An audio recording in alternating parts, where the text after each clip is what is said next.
First off, I have to admit, I don't like cars. But this is different. Even though the engines or hearts of these vehicles gave out long ago, they seem more alive today than when they were still on the road.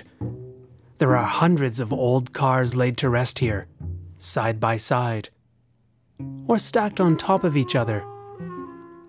A bent, open bonnet is a mouth, with a teeth-like fan grinning behind it.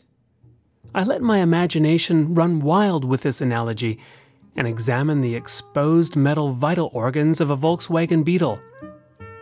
But it's really Mother Nature who's at play here.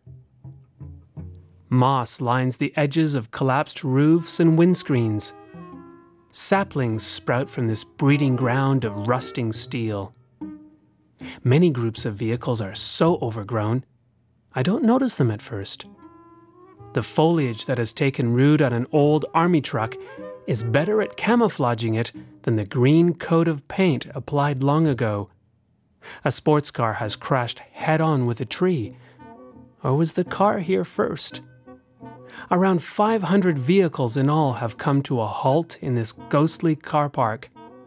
They represent 40 years of automotive history, from the 1930s when owning a car was reserved for the wealthy, to the 1970s when everyone could afford their own set of wheels.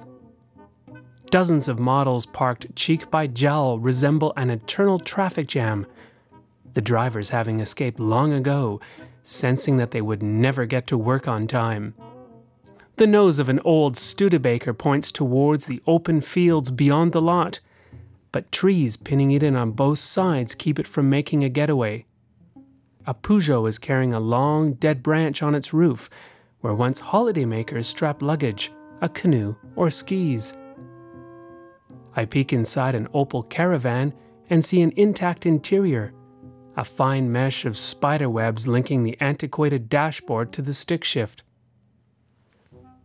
The authorities want the lot cleared, saying it's now illegal to let cars rust away on unprotected soil. But there's plenty of life in this graveyard. Some would say more so than before the first vehicles were laid to rest here.